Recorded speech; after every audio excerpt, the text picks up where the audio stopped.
Alan Curtis. I'm a detective superintendent in the major crime team, and I've been a police officer for 22 years. We've had 6 people die as a result of knife crime over the last 18 months within our force area. I think the most challenging part of being a senior investigating officer is always dealing with the bereaved loved ones and the families. Because the circumstances of people being stabbed and killed is so drastically different, you're always faced with a different set of circumstances and challenges to deal with, but the one common factor is always the bereaved family that's left behind, and supporting and managing them through their loss and through that criminal process at the end of it. But to see the devastation that's caused because of the circumstances, it might be an attack that has happened completely, unexpected, not premeditated in any way. So for them to be able to process that to circumstances where they know their loved one has been involved in other different types of criminality, and they might have already been expecting that something like this might have happened as well. So it's always challenging to deal with the families and to try and support them through our processes. Knife crime impacts just a variety of different people, not just from frontline responders who actually have to go and deal with the incident themselves, to police officers that have to investigate, to family members and the bereaved people that are left behind, the friends and family of the individuals that are involved, not just the victims, but actually the suspects as well.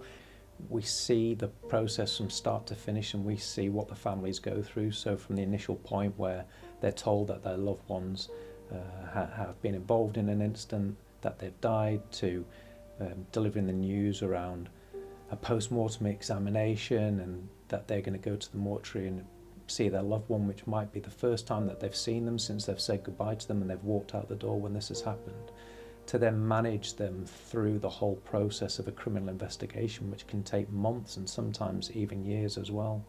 But we stay in contact with our families, and the devastating impact that has on them, even after a court case and a trial process, is profound to them as well. And we're not just talking about the families of the people that are left behind, of the victims, we're talking about the families of our suspects as well, because a lot of the time actually these aren't premeditated crimes. People have put themselves in situations where they've armed themselves with a knife and carried it maybe for self-protection with absolutely no reason or justification that they would use that, but they've found themselves in these circumstances where that has happened, and as a result of that they've ended up killing someone. So the families from both sides take a heavy toll. My name's Leah Dobson. I am a major trauma coordinator and nurse specialist at Hull Royal Infirmary, and I've been in the current position for 9 years. We do have specialities such as general surgery, orthopaedic surgery, critical care, airway assistance, nursing staff, and then obviously we have our emergency medicine colleagues. We have the registrars normally, some junior doctors and the consultants there as well. If we find that the patient is incredibly unstable, requiring blood, which is often the case, but then we will activate a code red trauma call, and this will consist of even more bodies being present. When you're faced with it in person, it can affect you. You can go into work mode, into that systematic approach, and assess and examine and train as you've been trained, but ultimately the teams will likely struggle afterwards if it's been quite a horrifying case. And so that's when you will start to find, from a psychological wellbeing perspective, that you need to check in on each other. I think when you go home and you think about it, it does impact on you. I can remember years ago having dealt with 3 particular stabbings that unfortunately did decease and at the time within the emergency department, and it does have an impact because you realise how far-reaching it is.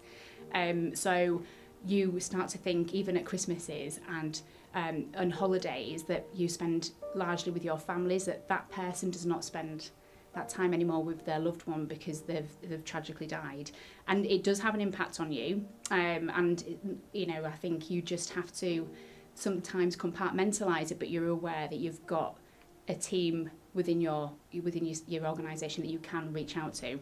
Have just a thought process if you did come into an argument, an altercation with somebody, how that could escalate. These injuries that we see and the crimes that occur, the lives that are affected, and it's just done without even thinking beyond what the consequences are. Even if you're with someone or a group of people that have knives that might get involved in something, you can still be guilty of an offence if you're with them and your conduct with them is as such that you are drawn into that. So actually, we have prosecuted people previously where someone has stabbed someone else, yet other people that are there that are involved in that haven't actually done the deed and have stabbed that individual actually get prosecuted as well. So if you find yourself in one of those circumstances, just think, stop and walk away. If you're on the streets with a knife, we will look to prosecute you. Whether you think you've got justification or not, it is pointless. You will be prosecuted for it because we can't have people on the streets with knives. Even if you don't intend to use the knife, you're implying that that is what will happen. And as a result of that, someone might lose a life. So the course of your life will change forever. What is the point?